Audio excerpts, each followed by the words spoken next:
अब हम बात करेंगे बेसिक स्ट्रक्चर डॉक्ट्रिन के बारे में। तो बेसिक स्ट्रक्चर डॉक्ट्रिन आप लोगों ने सुना होगा कि ये बार बार जो है आपके न्यूज में रहता है।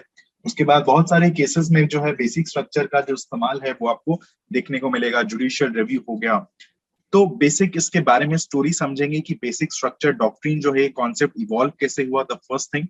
दूसरी चीज हम ये भी जानने की कोशिश करेंगे इस कॉन्सेप्ट के साथ कि जो अमेंडमेंट है क्या वो बेसिक स्ट्रक्चर का पार्ट है कि नहीं है। ठीक है, क्या अमेंडमेंट जो है क्या वो लॉ का पार्ट है कि नहीं है।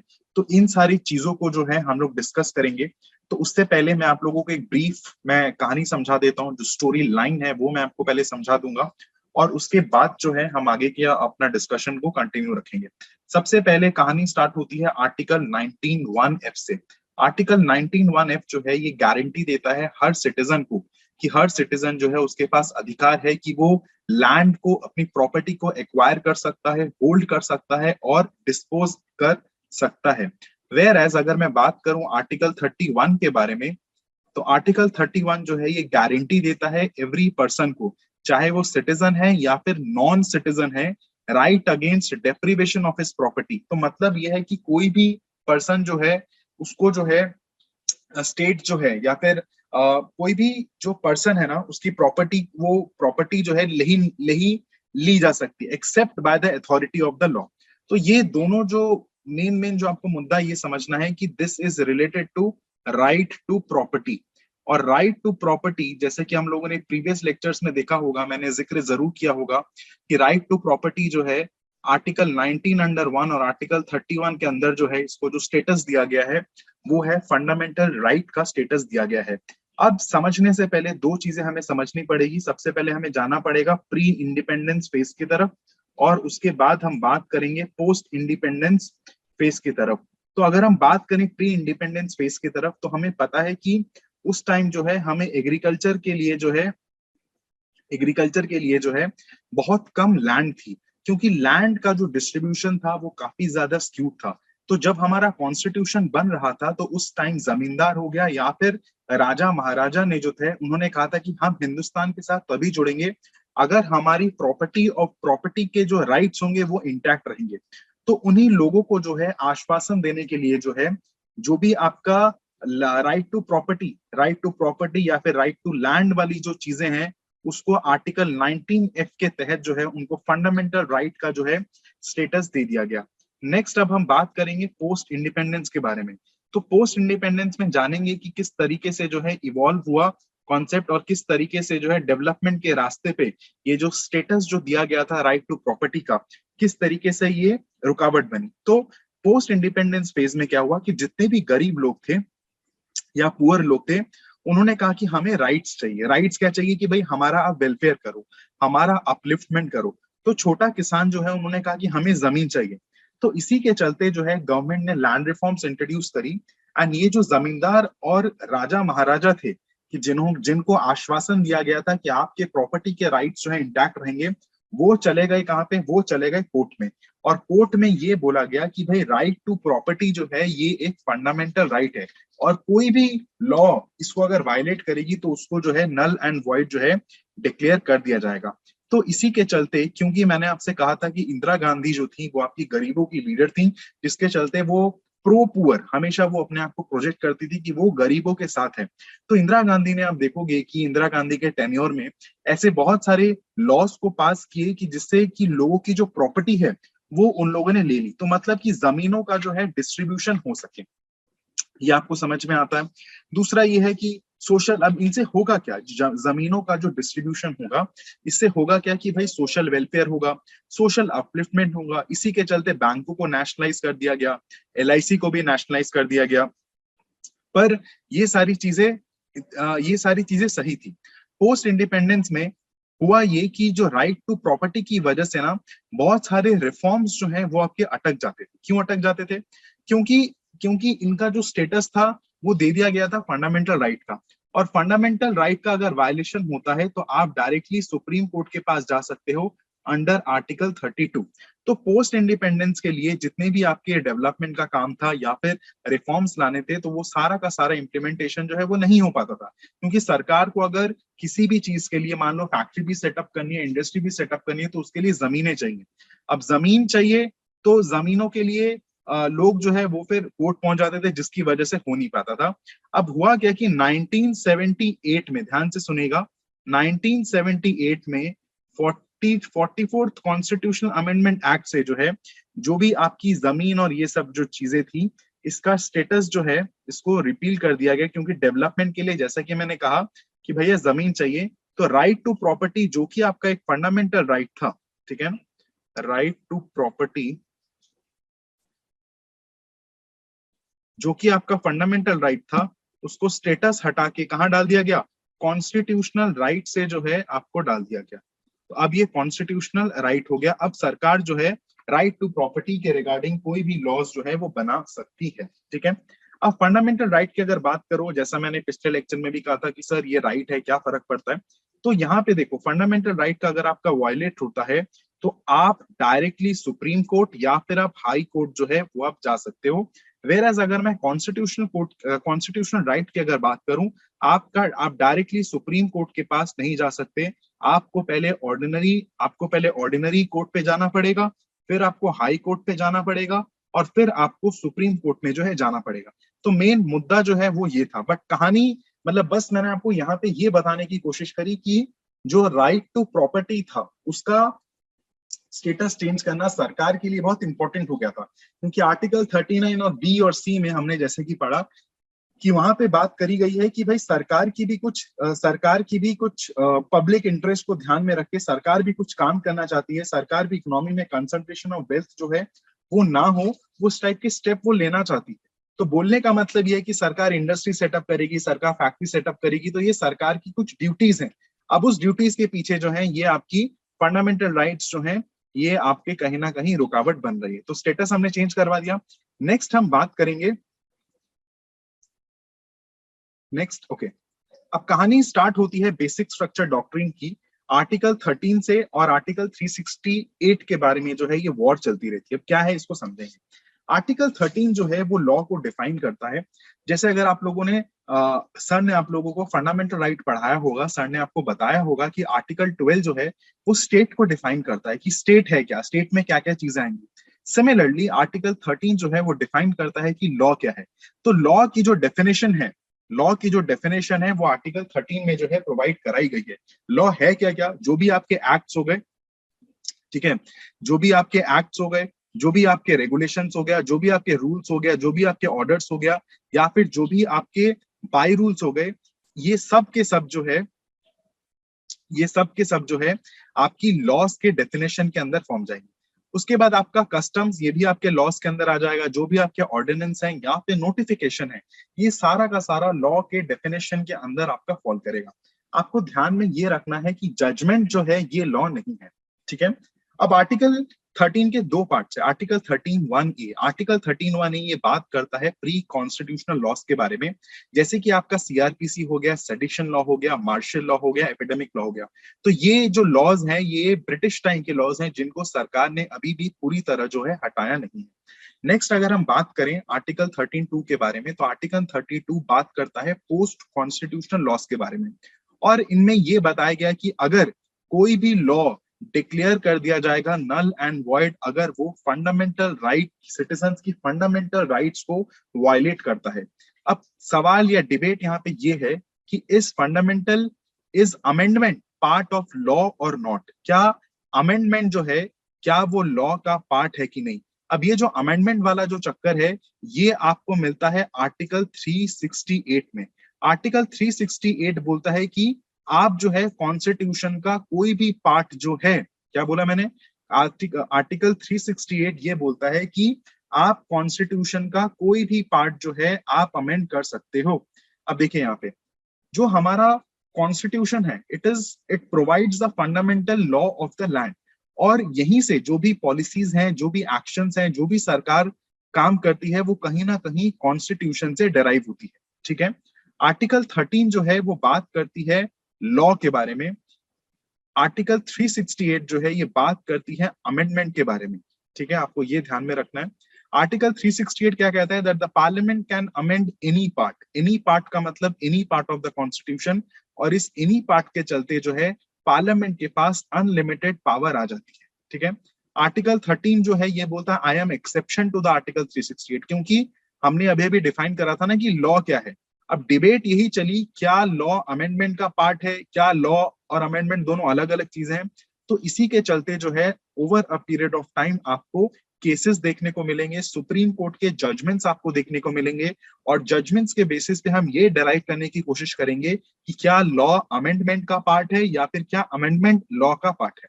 तो आर्टिकल 368 जो है वो पार्लियामेंट को अनलिमिटेड पावर दे देता है कि वो कॉन्स्टिट्यूशन में किसी भी टाइप की बदलाव जो है वो आपका कर सकता है। नेक्स्ट देखिए, हम लोग बात कर रहे थे article 31 right to property part 3, जो कि फंडामेंटल राइट में था। अब इंडिया पहले से ही पुअर था, अब पहले से ही पुअर था तो उसको जमीन चाहिए थी डेवलपमेंट के लिए। जो जमीनें थी वो आपकी किसके पास थी? लैंडलॉर्ड के पास थी। उन्होंने जो है सरकार से कितना अमाउंट मांगा? 10x अमाउंट मांगा। अब भैया ऑलरेडी जब सरकार ही गरीब है तो इतना पैसा वो कैसे दे दे? तो पार्लियामेंट में जब बात गई तो उन्होंने लैंड एक्विजिशन लॉस को पास करा। ऑल्सो ध्यान में रखा गया कि गरीब लोगों का इंटरेस्ट उसमें रहे।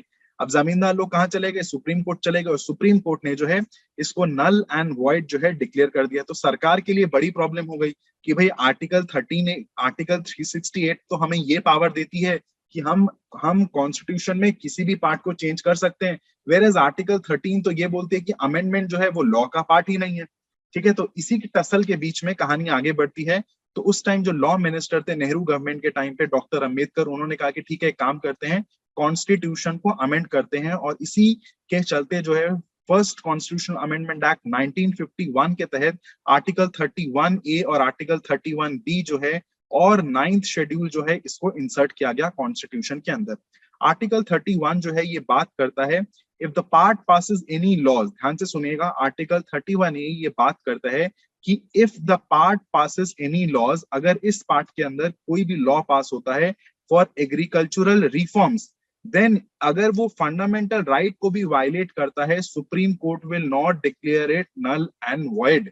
ठीक है, तो यहाँ पे सरकार का कहना यह था कि हम प्रॉपर्टी को कंपलसरी एक्विजिशन करेंगे। तो मेन पर्पस यहाँ पे ये था, इन आर्टिकल्स को इसलिए डाला गया क्योंकि जैसा कि मैंने कहा कि जैसे सरकार को लैंड चाहिए था डेवलपमेंट के लिए, अब वो मिल नहीं पा रही थी।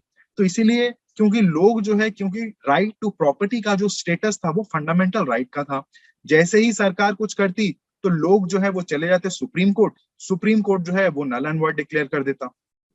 इसीलिए ये प्रोविजन डाला गया कि अगर हमने एग्रीकल्चरल रिफॉर्म्स के तहत अगर किसी भी लॉ को पास करने की कोशिश करी तो वो फंडामेंटल राइट का भी अगर वायलेशन हुआ तो सुप्रीम कोर्ट जो है उसको नल एंड वॉइड डिक्लेयर नहीं करेगी। ठीक है, दूसरा यहाँ पे ये कहा कि पार्लियामेंट एनी लॉ, ठीक है ना, यहाँ पे जैसा कि देखो यहाँ पे कहा if the part passes any law, तो ये जो है पार्लियामेंट को एक पावर दे दी गई कि भाई आप एग्रीकल्चर रिफॉर्म्स के चलते आप कोई भी लॉ पास कर सकते हो। और ये जो लॉज है इसको कहाँ डाला गया? इसको डाला गया 9th शेड्यूल में, जिसमें ये बोला गया था कि इनको जुडिशियल इम्यूनिटी प्रोवाइड करती। जुडिशियल इम्यूनिटी प्रोवाइड करने का मतलब यह है कि इन केस इन लिस्ट में या फिर इन शेड्यूल में जो चीजें डाली गई उनका जुडिशियल रिव्यू नहीं होगा, ना ही उनको null and void Supreme Court declare करेगी। फिर फर्स्ट कॉन्स्टिट्यूशनल अमेंडमेंट एक्ट 1951, ठीक है, उसको चैलेंज करा गया किसमें? शंकरी प्रसाद वर्सेस यूनियन ऑफ इंडिया 1951 में। ठीक है, अब यहाँ पे क्या था कि जज ने दोनों के दोनों आर्टिकल्स को पढ़े, आर्टिकल 13 को भी पढ़ा, आर्टिकल 368 को भी पढ़ा। आर्टिकल 368 को पढ़ा, उसमें लिखा हुआ था कि एनी लॉ, कि सरकार चाहे तो किसी भी लॉ को जो है अमेंड कर सकती है। तो जज ने कहा कि वे आर्टिकल को पढ़ो, बट मेरे को तो इसमें किसी भी टाइप का लिमिट जो है वो नहीं दिखाई दे रहा। तो बोलने का मतलब ये है कि आर्टिकल 368 जो है ये कंप्लीटली अनलिमिटेड है। समझ में आ गया?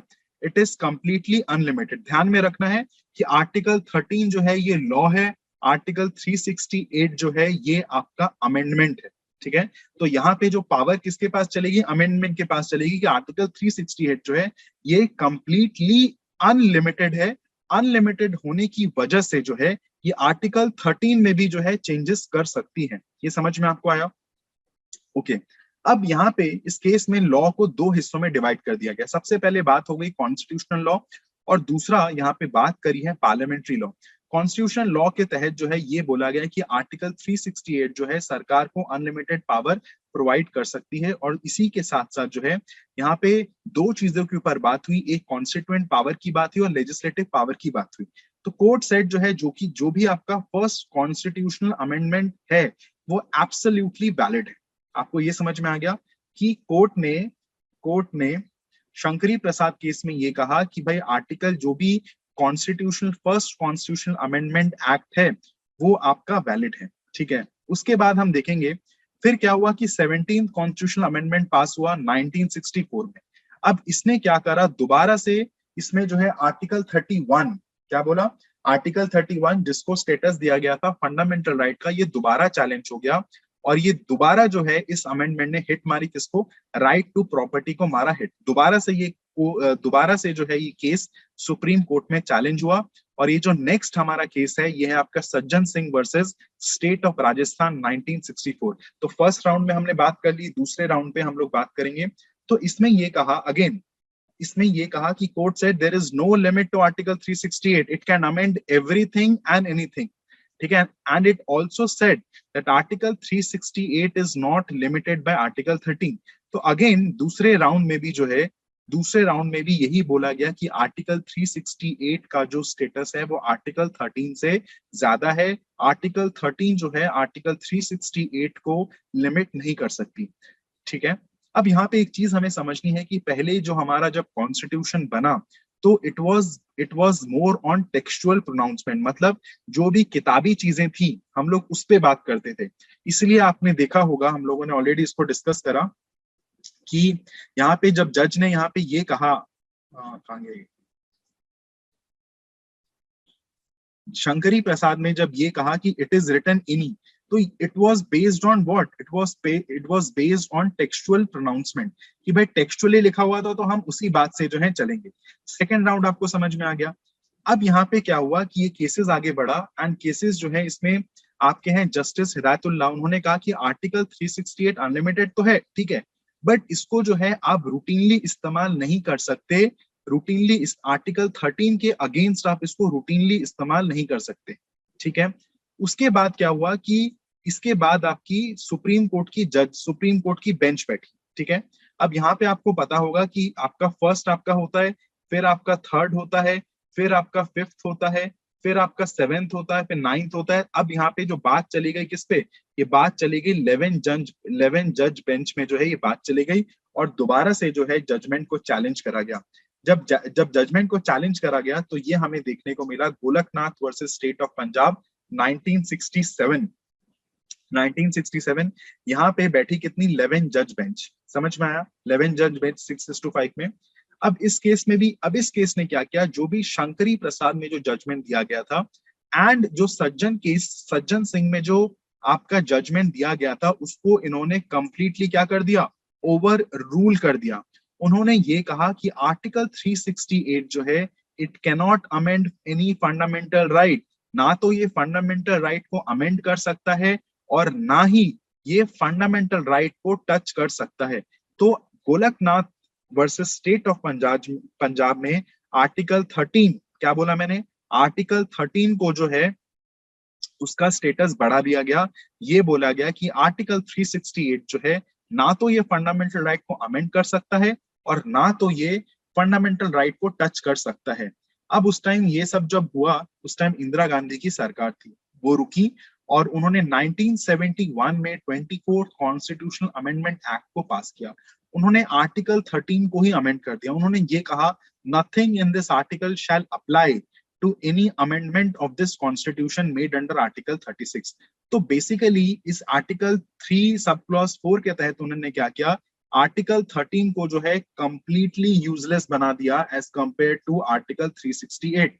मतलब ये हो गया कि गोलकनाथ केस में जो उन्होंने कहा था कि आर्टिकल 13 का जो स्टेटस है एज कंपेयर टू आर्टिकल 368 वो ज्यादा बड़ा है।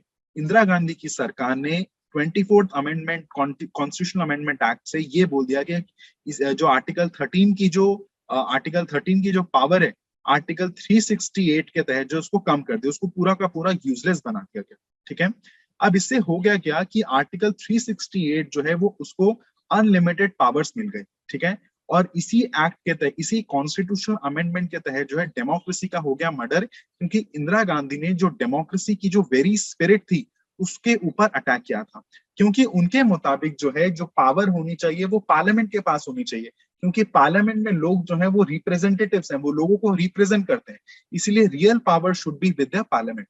तो डेमोक्रेसी की अगर हम बात करें, अब देखो डेमोक्रेसी में जो कोई भी चीज जो है अनलिमिटेड नहीं होनी चाहिए, आंसरेबिलिटी होनी चाहिए मिनिस्टर्स की लोकसभा में। इसीलिए आप देखोगे कि लोकसभा में रूलिंग भी है, ऑपोजिशन भी है, अदरवाइज जो है वो एक डिक्टेटोरियल गवर्नमेंट जो है वो डेमोक्रेसी ना रह के वो एक डिक्टेटरशिप जो है वो आपकी बन जाती है। अब यहाँ पे 24 कॉन्स्टिट्यूशनल अमेंडमेंट एक्ट को दोबारा से जो है चैलेंज करा गया Kesavananda Bharati case state of Kerala 1973 में। जैसा कि मैंने आपसे कहा था, पहले 1 फिर 3 फिर 5 जज फिर 7 फिर 9, तो 11 के बाद जो है अब यहाँ पे बारी आती है 13 जज बेंच, जिसको हेड कर रहे थे जस्टिस सीकरी। अब यहाँ पे इस केस में जो क्वेश्चन था कि क्या 24 कॉन्स्टिट्यूशनल अमेंडमेंट एक्ट 1971 क्या ये वैलिड है, क्या गोलकनाथ केस के अंदर जो आपका जो जजमेंट आया है क्या वो वैलिड है, इसमें से आर्टिकल 13 और आर्टिकल 368 में से जो है स्ट्रॉन्ग कौन है। ठीक है, तो सुप्रीम कोर्ट ने ये कहा कि अगर हम आर्टिकल 368 को अनलिमिटेड पावर दे देंगे तो ये डेमोक्रेसी की हत्या होगी, इसीलिए हम ऐसा नहीं कर सकते। बट साथ के साथ सुप्रीम कोर्ट ने ये भी बोला कि आर्टिकल 13 जो है वो आर्टिकल आर्टिकल 368 को वो लिमिट नहीं कर सकता, क्योंकि आर्टिकल 368 ये किसकी बात कर रहा था, आर्टिकल 368 ये बात कर रहा था अमेंडमेंट के बारे में, वेरएज आर्टिकल 13 जो है ये बात कर रहा था कोई भी लॉ अगर फंडामेंटल राइट को वायलेट करेगा तो उसको नल एंड वॉइड डिक्लेयर कर दिया जाएगा। अब अगर सरकार के कहीं ना कहीं आप देखोगे ये जो टसल चल रहा था, क्यों चल रहा था, क्योंकि आर्टिकल 368 से जो भी हमारी एग्जीक्यूटिव है वो कॉन्स्टिट्यूशन को अमेंड करना चाहती थी, बट इसके चलते क्या बोलते हैं, इसके चलते जो है वो नहीं कर पा रही थी। तो सुप्रीम कोर्ट ने ये कहा कि जो फंडामेंटल राइट्स हैं सिटीजन्स की वो आर्टिकल 368 के ऊपर लिमिटेशन नहीं होना चाहिए, कि सरकार को चेंज करना चाहती है बट फंडामेंटल राइट्स के चलते जो है सरकार कर नहीं पा रही है। तो इसीलिए यहाँ पे ये बोला गया कि आर्टिकल 368 कैन टेक एनीथिंग, कुछ भी ले सकती है, but it should not touch the very constitution of India. यहाँ पे कॉन्स्टिट्यूशन को जो है एज एन आइडिया देखा गया है, यहाँ पे कॉन्स्टिट्यूशन के फैब्रिक की बात करी गई है, यहाँ पे कॉन्स्टिट्यूशन के विजन की बात करी गई है, समझ में आया। तो कॉन्स्टिट्यूशन इन स्पिरिट की बात जो है यहाँ पे करी गई है। फिर यहाँ पे ये बोला गया कि इंडिया है क्या, तो ये पाया गया कि भाई इंडिया जो है ये एक विजन है, ये एक आइडिया है जिसके बहुत सारे कंपोनेंट्स हैं। जैसे आप देखोगे सेक्युलर हो गया, या फिर आपका रिपब्लिक हो गया, फिर आपका डेमोक्रेसी हो गया, या फिर आपका सुप्रीमेसी ऑफ लॉ हो गया। अगर डेमोक्रेसी नहीं होगा तो वो क्या बन जाएगा, डिक्टेटरशिप बन जाएगी। अगर रिपब्लिक नहीं होगा तो क्या बन जाएगा, वो मोनार्क बन जाएगा। तो इंडिया एक विजन है, एक आइडिया है जिसके इतने सारे कंपोनेंट्स हैं। इंडिया सिर्फ मैप नहीं है, इंडिया सिर्फ ज्योग्राफी नहीं है, इंडिया सिर्फ टेरिटरी नहीं है। और इसी आइडिया को इवॉल्व करके बोला गया ये आइडिया और कुछ नहीं, it is the basic structure of constitution of India. और ये जो बेसिक स्ट्रक्चर है, ये जो आइडिया है, ये रिफ्लेक्ट करती है the very fabric of Indian constitution. मतलब इंडियन कॉन्स्टिट्यूशन की जो स्पिरिट है, जो आइडिया है, ठीक है, जो फिलॉसफी है, वो इसको रिफ्लेक्ट करती है। और ये बेसिक स्ट्रक्चर जो है ये सिर्फ आर्टिकल 368 को ही लिमिट कर सकती है। ठीक है, अब यहाँ पे देखेंगे कि अब ये बेसिक स्ट्रक्चर ऑफ डॉक्ट्रिन ये है क्या। तो इसको समझने के लिए हमें ये समझना पड़ेगा कि कॉन्स्टिट्यूशन में बहुत सारे पार्ट्स थे। हम लोगों ने पढ़ा कि पार्ट 4 जो है वो डीपीएसपी के साथ डील करता है। फिर हम लोगों ने ये भी पढ़ा कि कुछ चीजें ऐसी हैं जो कि पार्ट 4 के बाहर है, आउटसाइड द पार्ट 4 है। ठीक है, तो यहाँ पे ये जो बेसिक स्ट्रक्चर है, इसका जो आइडिया है, जो स्पिरिट है, जो कंपोनेंट है, जो वैल्यू है, जो फिलॉसफी है, ये हम कॉन्स्टिट्यूशन से उठाएंगे, कॉन्स्टिट्यूशन के अलग अलग हिस्से से उठाएंगे। It talked about the spirit of constitution.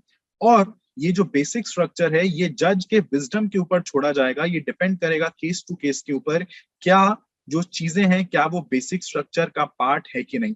अगर आप लक्ष्मीकांत खोल के देखोगे, आप ये देखोगे कि स्टार्टिंग से लेके एंड तक जो है बेसिक स्ट्रक्चर के आइडिया में बहुत सारे कंपोनेंट, जैसे कि आपका इक्वालिटी हो गया, जस्टिस हो गया, इलेक्शन से रिलेटेड कुछ रिफॉर्म्स हो गया, तो इन सारी चीजों को जो है, जुडिशियल रिव्यू हो गया, इनको बेसिक स्ट्रक्चर के आइडिया के अंदर जो है डाला गया है। फिर ये भी बोला गया कि ये बेसिक स्ट्रक्चर का जो डेफिनेशन है ये जुडिशियल रेस्पॉन्सिबिलिटी मतलब जुडिशियल के ऊपर जो ये छोड़ा जाएगा कि डिपेंडिंग अपॉन द केस किसको क्या बेसिक स्ट्रक्चर के अंदर डालना है, तो वो जुडिशरी डिसाइड करेगा। तो बेसिकली है क्या, बेसिक स्ट्रक्चर एक डॉक्ट्रिन है और it's a doctrine in the minds of the जजेस। और आपको ये ध्यान में रखना है कि basic structure is not defined in the constitution. हम लोगों ने प्रीवियस ईयर क्वेश्चन करते हुए देखा था कि किस तरीके से उसने डीपीएसपी वाला जो क्वेश्चन था, अगर आपने देखा होगा, कि आपको ये ध्यान में रखना है कि बेसिक स्ट्रक्चर डॉक्ट्रिन जो है, ये बेसिक स्ट्रक्चर डॉक्ट्रिन जो है, इसको कॉन्स्टिट्यूशन में इट इज नॉट डिफाइंड। तो ये जो डॉक्ट्रिन है it is not defined in the constitution. तो ये आपको ध्यान में रखना है। तो ये है क्या, दिस इज जुडिशियल इनोवेशन। ठीक है, अब ये जो डॉक्ट्रिन है ये बात करती है डेमोक्रेसी के बारे में, ये बात करती है रिपब्लिक के बारे में, ये बात करती है आर्टिकल 51 के बारे में, आर्टिकल 50 के बारे में, ये बात करती है सुप्रीमेसी ऑफ लॉ के बारे में, ये बात करती है इवॉल्विंग आइडिया। जैसे कि मैंने कहा केस टू केस अगर आप लक्ष्मीकांत खोल के देखोगे तो वहां पे आपको देखने को मिलेगा कि बहुत सारे केसेस में जो है इन आइडियाज को, इन कंपोनेंट्स को जो है डाला गया है। अब first time basic structure doctrine कब इस्तेमाल हुआ? अब इसी के चलते, बेसिक स्ट्रक्चर के चलते इंदिरा गांधी जो है 39th कॉन्स्टिट्यूशनल अमेंडमेंट एक्ट लेकर आई 1975 में। इसने ये कहा, इट सेड आर्टिकल 329 जो है, जो स्पीकर और पीएम, यहाँ पे इसको करेक्ट कर लीजिएगा, स्पीकर और पीएम के जो इलेक्शन है उसमें जुडिशियल रिव्यू नहीं होगा। पार्लियामेंट जो है ये खुद डिसाइड करेगी, खुद इन्वेस्टिगेट करेगी अपना मैटर। ठीक है, तो इसी को चैलेंज करा गया Indira Nehru Gandhi versus Raj Narayan case of 1975, जिसमें सुप्रीम कोर्ट ने ये कहा कि ये जो जुडिशियल रिव्यू जो आपने बोला है ना कि इट कैनॉट बी यूज, ये जुडिशियल रिव्यू भी जो है ये बेसिक स्ट्रक्चर डॉक्ट्रिन का पार्ट है। तो 48 कॉन्स्टिट्यूशनल अमेंडमेंट में, ध्यान से सुनिएगा इस चीज को, ये तो आपका बेसिक स्ट्रक्चर में डाल दिया गया। फिर हम बात करेंगे 42nd कॉन्स्टिट्यूशनल अमेंडमेंट एक्ट में। तो आर्टिकल 368 में जो है ये फिर से डाला गया कि any amendment by parliament shall not be challenge in any court of law. तो जो भी अमेंडमेंट सरकार करेगी उसको किस पे चार्ज नहीं करा जाएगा, किसी भी कोर्ट ऑफ लॉ में, मतलब जुडिशियल रिव्यू जो है उसका नहीं होगा। बार बार यहाँ पे देखो कि जो भी इलेक्टेड सरकार है, जो भी इलेक्टेड है, वो बार बार इस टाइप के प्रोविजंस क्यों लेके आ रही है? क्योंकि उनका मानना यह है कि हम इलेक्ट होकर आए हैं, हम इलेक्ट होके पार्लियामेंट में आए हैं, और हम जो है वो रिप्रेजेंट करते हैं। We are the representative of the people, so then who are you to decide. समझ में आया? तो अगर हम है रिप्रेजेंटेटिव लोगों के, तो पावर किसके पास होनी चाहिए? हमारे पास होनी चाहिए। ठीक है, तो मिनरेवा मिल केस में जो है इसको चैलेंज करा गया, और उस टाइम जो आपके चीफ जस्टिस ऑफ इंडिया थे वाईवी चंद्रचूड़, उन्होंने कहा कि everything in India is under judicial review. ठीक है, everything is in India is judicial review, also judicial review it is integral part of the basic structure doctrine. और इसको जो है ओमनीपोटेंट का स्टेटस जो है दे दिया गया कि भाई कुछ भी केसेस हो, उनका जुडिशियल रिव्यू तो होगा ही होगा। अब बेसिक स्ट्रक्चर डॉक्ट्रिन जो है, अगेन जैसा कि मैंने कहा, it is a judicial innovation and it is a made in India concept। फिर अगर हम यहाँ से जो है आपकी कहानी जो है वो आपकी स्टार्ट हो जाती है, तो आपको ये करना है कि which judgement involve in the basic structure doctrine. कौन से केस ने जो है, क्या बोला मैंने, कौन से केस ने जो है इसको वो दिया, क्या बोलते हैं, बेसिक स्ट्रक्चर डॉक्ट्रिन को बर्थ दिया। और फर्स्ट टाइम जो है बेसिक स्ट्रक्चर डॉक्ट्रिन कौन से केस में जो है इस्तेमाल हुआ, ये आप लोग बताओगे।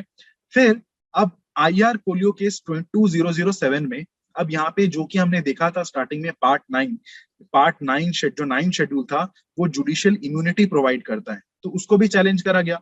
तो सुप्रीम कोर्ट ने ये बोला कि 24/4/1973 को जुडिशियल रिव्यू जो है वो बेसिक स्ट्रक्चर डॉक्ट्रिन के अंदर जो है आपका ऐड हुआ है। तो हम तो इससे पहले मतलब 22/4 में तो हम नहीं जा सकते। तो इस जजमेंट में ये कहा कि ये जो बेसिक स्ट्रक्चर है, जो जुडिशियल रिव्यू का जो कॉन्सेप्ट है, जो कि बेसिक स्ट्रक्चर के अंदर हम लोगों ने डाला है, जितने भी आपके फ्यूचर ट्रांजैक्शन होंगे उन पे ये अप्लाई होगा। तो this is related to what, this is doctrine of prospective overruling, मतलब कि हम रेट्रोस्पेक्टिव इफेक्ट हमें देखने को नहीं मिलेगा, रादर प्रोस्पेक्टिव होगा। इस डेट के बाद जो भी आपके केसेस होंगे तो उसमें जो है जुडिशियल रिव्यू या फिर जुडिशियल रिव्यू और बेसिक स्ट्रक्चर डॉक्ट्रिन का जो कॉन्सेप्ट है वो आपका अप्लाई होगा। अब यहाँ पे आप देखोगे कि बहुत सारी क्रिटिसिज्म भी इसमें होती है। तो क्यों क्रिटिसिज्म क्यों होती है? क्योंकि बेसिक स्ट्रक्चर जैसा कि मैंने कहा इट इज नॉट डिफाइंड। तो जब कोई चीज डिफाइंड नहीं होती है तो उसका क्या निकलता है? उसका इंटरप्रिटेशन निकलती है। और इंटरप्रिटेशन कौन है? इंटरप्रेटर कौन है? इंटरप्रिटेशन।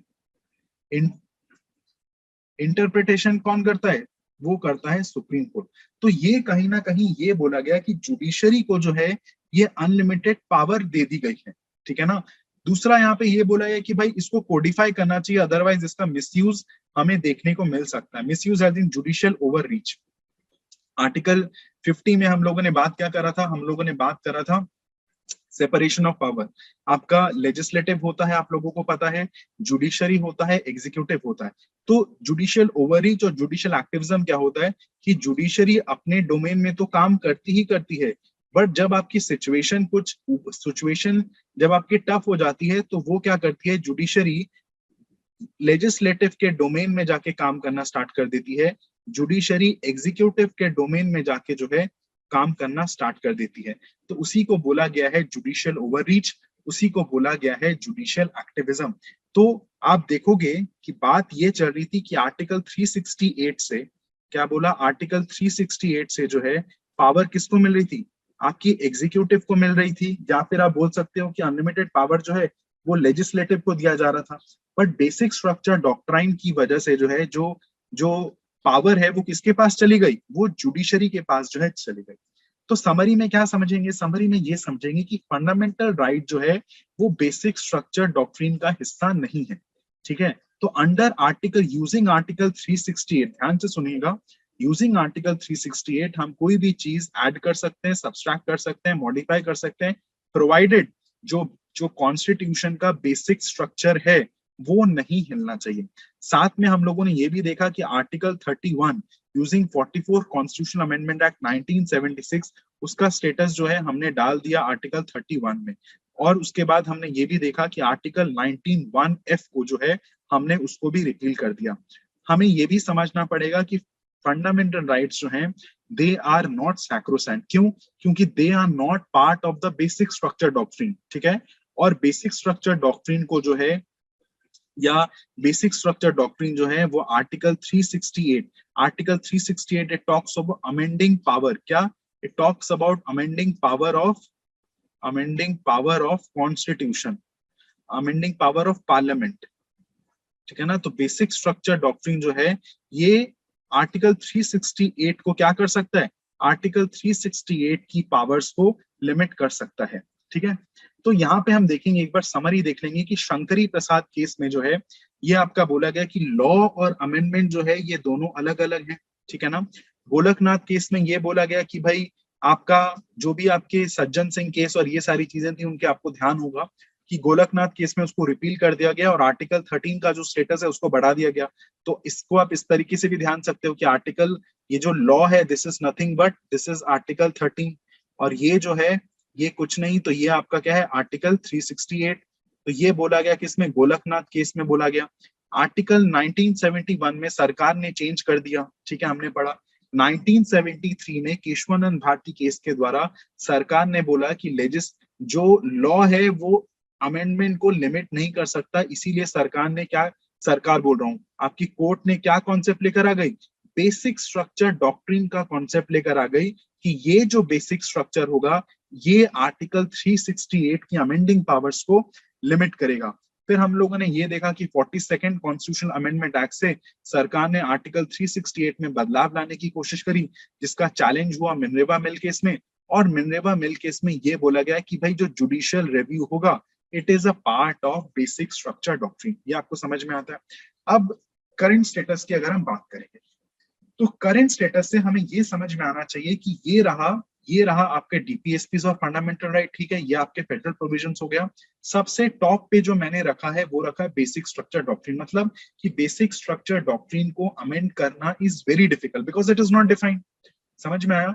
अगर आपको डीपीएसपी में या फिर फंडामेंटल राइट्स में बदलाव करने हैं, आप लोगों ने पढ़ा होगा मेजॉरिटी आप लोगों ने पढ़ी होगी, कितने टाइप्स की मेजॉरिटी होती है, नहीं पढ़ी तो मैं पढ़ाऊंगा। तो ये 50% strength of the house plus 2/3 present and voting जो है, अगर आपको फंडामेंटल राइट या फिर डीपीएसपी में चेंजेस लाने हैं तो ये मेजॉरिटी होनी चाहिए, तभी जो है आप डीपीएसपी में या फिर फंडामेंटल राइट्स में चेंजेस कर पाओगे। सबसे नीचे क्या रखा गया है? सबसे नीचे रखा गया है सिटीजनशिप को। अगर आपकी सिटीजनशिप के नॉर्म्स में कुछ आप बदलाव करना चाहते हो, अगर आप स्टेट की बाउंड्री में कुछ बदलाव करना चाहते हो, या फिर आप स्टेट का नाम चेंज करना चाहते हो, तो ये सारा काम जो है सिंपल मेजॉरिटी से भी हो सकता है। और जो चीजें सिंपल मेजॉरिटी से हो सकती हैं वो अमेंडमेंट के डेफिनेशन के अंदर जो है फॉल नहीं करेगी। अब ये है क्या 50% ऑफ स्ट्रेंथ ऑफ द, ये बेसिकली मेजॉरिटी है। लोकसभा में आपको पता है 545 मेंबर्स होते हैं, राज्यसभा में 245 मेंबर्स होते हैं, तो बेसिकली ये मेजॉरिटी का गेम है। तो आउट ऑफ द 790 मेंबर्स ये डिसाइड करा गया है कि अगर फंडामेंटल राइट या फिर डीपीएसपी में अगर हमें कुछ भी अमेंड करना है तो इतने नंबर्स मिनिमम हमें चाहिए ही चाहिए, अदरवाइज क्या होगा कि कोई भी सरकार आके जो है वो चीजों को अमेंड कर सकती है। फिर हमें ये समझ में आ गया कि basic structure can not be change, क्योंकि इसको मैंने सबसे ऊपर रखा है तो मतलब वेरी डिफिकल्ट टू चेंज। क्यों? क्योंकि हमें पता ही नहीं है, इसका कोडिफिकेशन ही जो है नहीं हुआ है। ठीक है, अब बेस्ड ऑन दिस पूरा का पूरा लेक्चर मैंने आपके लिए कुछ मेंस के क्वेश्चंस आपके लोगों के लिए मैंने लेकर आया हूं। क्या? सबसे पहले what do you understand by the doctrine of the basic structure. अब ये जो मेंस के क्वेश्चन है ना, बेसिकली देखिए कंटेंट तो होगा सेम, बट मेन जो फर्क होता है वो होता है टोन में। आपको टोन समझ में आना चाहिए कि टोन क्या बोल रहा है। So what do you understand by the doctrine of the basic structure, discuss it's evolution. तो ये बताना है आपको इसके अंदर कि डॉक्ट्रिन ऑफ बेसिक स्ट्रक्चर ने किस तरीके से इवॉल्व किया और इसका सिग्निफिकेंस क्या है कि भाई स्ट्रेंथनिंग ऑफ डेमोक्रेसी जो है ये डेमोक्रेसी के स्पिरिट को जो है स्ट्रेंथन करेगा। ठीक है, सेकेंड क्वेश्चन ये बोलता है tracing the evolution of the basic structure doctrine highlights it's salient features. तो बेसिक स्ट्रक्चर डॉक्ट्रिन के जो सेलिएंट फीचर्स हैं इसको आप लोगों को हाईलाइट करना है। फिर हमारा है the basic structure doctrine has gone a long way in ensuring that the state does not circumvent the implicit foundational principles enshrined in the constitution critical। तो basic structure का ये है कि state जो है अब जो फाउंडेशनल प्रिंसिपल्स हैं जिनका जिक्र कॉन्स्टिट्यूशन में करा गया है, स्टेट जो है उनको बाईपास नहीं कर सकती। तो आपको ये बताना है कि क्रिटिकली कमेंट करना है इस स्टेटमेंट को ध्यान में रख के कि किस तरीके से बेसिक स्ट्रक्चर ये इंश्योर करता है कि स्टेट जो है जो फाउंडेशनल प्रिंसिपल्स हैं जो कि हमारे कॉन्स्टिट्यूशन में दिया गया है उसको आपकी सरकमवेंट या फिर उसको बाईपास नहीं करती। ठीक है, आप लोग जरूर लिखिएगा, डाउट सेशन में इसको डिस्कस करेंगे और आप लोग कमेंट सेक्शन जरूर बताइएगा कि आपको लेक्चर कैसा लगा। तो ये है आपकी पूरी कहानी बेसिक स्ट्रक्चर ऑफ डॉक्ट्रिन के बारे में। कहानी ऑलरेडी मैंने बता दिया कहाँ से स्टार्ट हुआ था एंड कहानी कहाँ पे एंड हुआ था।